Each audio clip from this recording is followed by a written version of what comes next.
Olá, colegas advogados. Aqui é o Carlos André Pereira Nunes. Eu sou advogado em Goiás, sou consultor jurídico, sou sócio fundador do Instituto Carlos André, um centro de excelência em língua portuguesa no estado de Goiás. Sou professor da Escola Superior da Advocacia do estado de Goiás e, da mesma sorte, professor da Escola Superior da Magistratura do estado de Goiás. Pois bem, inicialmente é importante dizer que é uma honra estar aqui na Escola Nacional da Advocacia para falar aos colegas a respeito de um tema tão relevante para nós advogados, que é a nossa arma, que é a utilização em norma culta da nossa língua portuguesa, como diria Olavo Bilac, da nossa última Flor do Lácio. Nós iremos falar aqui nesta videoaula a respeito de um tema bastante recorrente, que seria a ortografia, um tema básico, não obstante, é um tema que causa alguns problemas, principalmente para os colegas que estão em início de carreira e, da mesma sorte, para aqueles colegas que não estão atualizados de acordo com a lei, entre aspas, em sentido amplo, que é o que se chama de nova ortografia da língua portuguesa. Bem, inicialmente é bom afirmar, é importante, é mister afirmar que a nova ortografia da língua portuguesa ela vem desde 1990 por meio do ex-ministro da Cultura, Antônio Uais, que criou, sistematizou isso que nós chamamos de nova ortografia, que é uma ortografia bem à brasileira, por meio de uma estrutura chamada Acordo Ortográfico da Língua Portuguesa.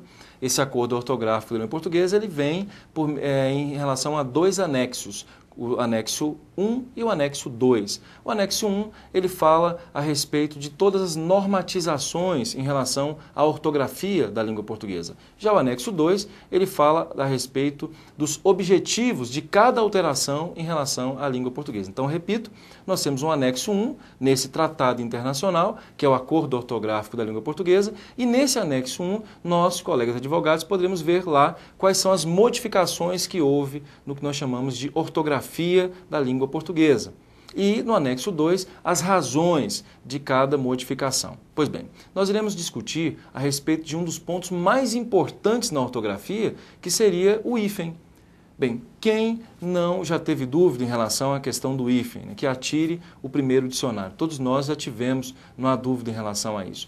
Nós temos percebido alguns colegas advogados que têm feito alguns comentários, mostro aos senhores aqui, a respeito de como escrever a palavra procurador-geral, como escrever a palavra advogado-geral. Até recentemente a Lei 12.671, 2012, criou mais vagas para advogado-geral. Mas como é que consta da lei advogado-geral com hífen ou sem hífen? Procurador-geral com hífen ou sem hífen? Sim, porque nós que somos advogados da área privada, temos, obviamente, por dever de ofício, saber grafar também palavras que constam dos advogados da área pública, no caso, o procurador-geral e o advogado-geral. Pois bem, o que ocorre? Existe uma base que consta do anexo 1 do Acordo Ortográfico da Língua Portuguesa, que diz e que fala a respeito do hífen e das composições por justa posição.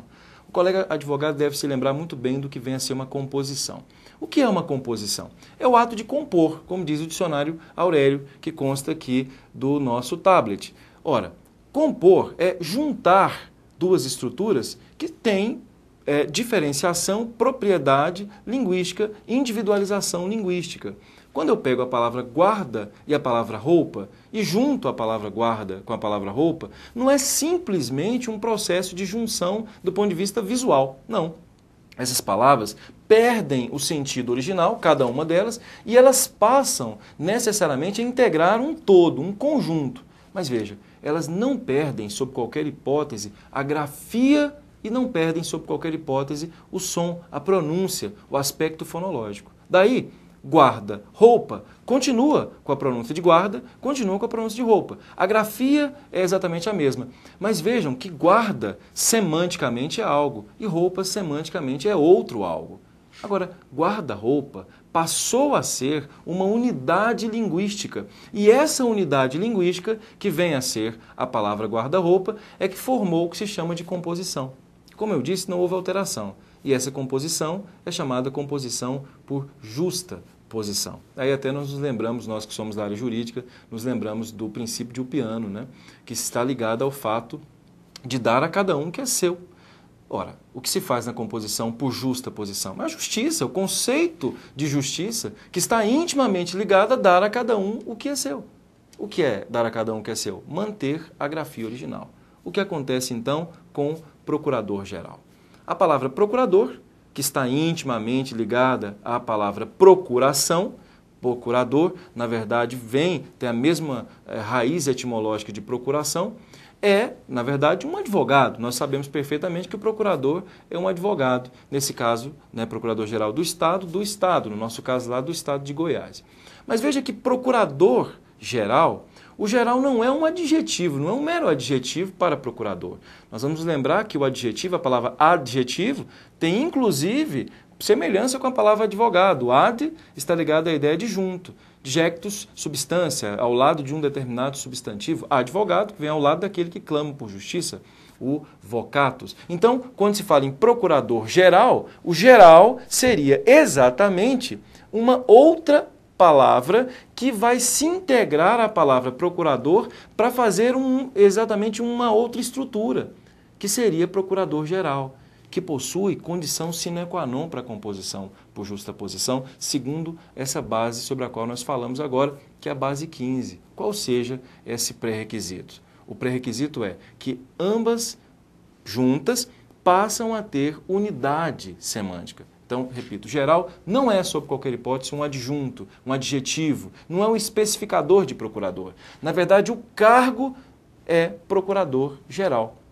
E se o cargo é procurador-geral, e repito, o geral não é, sob qualquer hipótese, um adjetivo para procurador, mas sim existe a palavra procurador-geral, nós podemos afirmar que procurador-geral é grafado com hífen. Por quê? Porque a base 15 é clara lá no acordo ortográfico. Ela diz: a composição por justa posição deverá ser grafada com hífen todas as vezes em que duas palavras, ou três ou mais palavras se juntam e possuem uma unidade semântica. Eu vou repetir para o colega advogado. Unidade semântica. Unidade semântica é o que faz por exemplo, o fato de primeiro-ministro também da mesma sorte ter hífen. Importante observar isso. Alguns casos em que mesmo tendo unidade semântica não haverá hífen, mas isso é assunto para outra aula. É o caso, por exemplo, de pé de moleque, que não é uma palavra do mundo jurídico, mas como vem com preposição, essa palavra não deve ser grafada com hífen, mesmo sendo uma composição por essa posição. Então, repito, procurador-geral nós grafamos com hífen em língua portuguesa. Repito, procurador-geral com hífen. Da mesma sorte, advogado-geral também com hífen. Eu olhei a lei que deu possibilidade de provimento de mais cargos para procurador, essa lei sobre a qual falei, recentemente aprovou mais cargos. Essa lei veio com grafia correta, de acordo com a norma culta, de acordo com a nova ortografia, advogado-geral com hífen, o que já era comum, até mesmo na ortografia anterior. Agora, é bom observar também que alguns colegas, posso mostrar aos senhores, têm feito algumas perguntas em relação a palavras como corresponsabilidade, contra-razão, palavras como contra-arrazoar. Bem, o verbo contra-arrazoar em língua portuguesa deve ser grafado com hífen. Mas qual é a base? Nós que somos da área jurídica temos que ter, obviamente, uma identificação por meio de um documento, por óbvio. E em língua portuguesa há isso, que é a base 16. Essa base 16 do acordo ortográfico da língua portuguesa, o anexo 1 do acordo ortográfico, fala a respeito dos procedimentos de hifenização, não mais nos compostos, mas nas palavras derivadas. Diferença entre derivados e compostos, meus caríssimos colegas. A derivação está ligada ao fato de que um prefixo, veja, um prefixo não é uma palavra, é um prefixo, que é, na verdade, um formador de palavras. O ad é um prefixo, por exemplo, o ante é um prefixo. Note, não existe a palavra ante, ela não tem desinência de palavra, não existe o plural de ante, por exemplo, que determina que ela não seria uma palavra. Há, por óbvio, outras características, mas não é momento de nós falarmos sobre isso aqui. A característica básica do prefixo é que ele é um morfema formador de palavras, de signos linguísticos. Então, ante, contra, que é o caso de contra-arrazoar, são prefixos. Pois bem, esse contra, de contra-arrazoar, ele se liga ou não se liga a arrazoar? Por óbvio, sim. Arrazoar é um verbo, né, de primeira conjugação. E esse verbo é formado agora, segundo a nova ortografia da língua portuguesa, com hífen. E por que com hífen? Bom lembrar. A base 16 do acordo ortográfico é clara quanto ao fato de que, quando um prefixo terminar em uma vogal, e o princípio disso é basicamente visual, para que se observe melhor, chama-se princípio da simplificação, se observe melhor a palavra e tenha até mais facilidade de gravar essa palavra. Quando uma palavra termina em vogal, especificamente a vogal A, e essa mesma palavra começa, um prefixo termina em vogal, e uma palavra começa com a mesma vogal, voltemos a contrarrazoar, contraprefixo, termina com a vogal A, ou em vogal A. E esta palavra, esse prefixo que termina em vogal A, junto a uma palavra que comece com a mesma vogal, deverá ser colocado o hífen segundo o padrão oficial da língua portuguesa, segundo o acordo ortográfico. Por quê? Princípio da simplificação. Aí entra o professor Antônio Wise, sobre o qual falei aos senhores agora há pouco. Repito, ex-ministro da Cultura do governo Itamar Franco, ex-presidente da Academia Brasileira de Letras, um homem por demais estudioso. Antônio Wise, é claro, quanto ao fato de ter o entendimento de que o hífen tem que gerar simplificação. Por isso, contra-arrazoar é com hífen, visualmente, como disse aos colegas advogados. Há, não obstante, interesse em falar a respeito de contra-razões. E contra-razões? Note que razões não seria um verbo, seria um substantivo a palavra razões. E o que se pode afirmar sobre contra-razões? Essa mesma base 16 tem uma observação interessante. Qual seja a observação? Ela coloca 5 regras específicas para a utilização do hífen. Claro que isso é doutrinário, pode ser que um colega professor de língua portuguesa entenda que sejam mais, mas no nosso entendimento, e nós podemos ter mais oportunidades para falar sobre isso, são 5 regras retiradas da base 16 do acordo ortográfico da língua portuguesa, e essas 5 regras geram quase que um princípio específico de cumprimento legal. Está ligado ao princípio quadro da legalidade. Esses são os casos. Os que não estão, os que não constam da base 16, seriam grafados sem hífen. Então, ele vem na base 16 e diz o seguinte, uma observação. Não se colocará hífen em nenhum caso que não seja o caso que foi citado anteriormente. E ele explicita um deles. Por exemplo, quando a palavra, como disse aos senhores agora, o prefixo, como disse aos senhores agora, prefixo, contra, que termina em A, contra, se junta a razões.